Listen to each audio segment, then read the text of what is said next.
ഉണ്ടല്ലോ ഇന്നലെ ഈ ചർച്ചയിൽ താങ്കളുടെ പാർട്ടിയെ പ്രതിനിധീകരിച്ച് താങ്കളെ പോലെ ഈ ചർച്ചയിൽ വന്ന് പങ്കെടുത്ത പാർട്ടി പ്രതിനിധി പറഞ്ഞ എന്താണെന്നറിയാമോ? മുഖ്യമന്ത്രി പറഞ്ഞതിൽ എന്താണ് തെറ്റ് എന്നാണ്.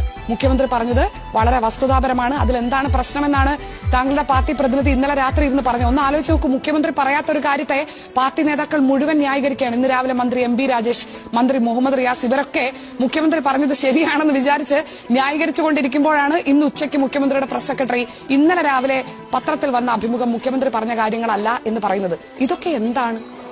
ഏതായാലും CPM-ന്റെ നേതാക്കന്മാർ വലിയ ഭാഗ്യവാന്മാരാണ്. അത് നമ്മൾ പറയാതിരുന്നിട്ട് കാര്യമില്ല. വലിയ ഭാഗ്യവാന്മാരാണ്. കാരണം എന്ത് തോന്നിയാസം ചെയ്താലും ന്യായീകരിക്കാവുന്ന കുറെ പൊട്ട അണികളാൽ അനുഗ്രഹീതരാണ്. കുറെ സോഷ്യൽ മീഡിയ ജീവികൾ കൊന്നാലും ന്യായീകരിക്കും, തിന്നാലും ന്യായീകരിക്കും, എന്ത് ചെയ്താലും ന്യായീകരിക്കും. കഞ്ചാവ് കേസ് പെട്ടാലും പറയും പെട്ടുപോയതാവും. കട്ടാലും കട്ടക്ക് കൂടെ നിൽക്കാൻ ഈ അണികളല്ലാതെ ലോകത്ത് വേറെ ആരാണ്ടാവുക? സോഷ്യൽ മീഡിയയിലും എല്ലാത്തിലും ന്യായീകരിക്കാൻ എന്തിനു പ്രളയ ഫണ്ട് അടിച്ചു മാറ്റിയാൽ, വിലക്കയറ്റം വന്നാൽ, കറണ്ട് ചാർജ് കൂട്ടിയാൽ, എന്ത് തോന്നിയാസം ചെയ്താലും ഇതുപോലുള്ള അണികളെ കിട്ടണമെങ്കിൽ പുണ്യം ചെയ്യാം.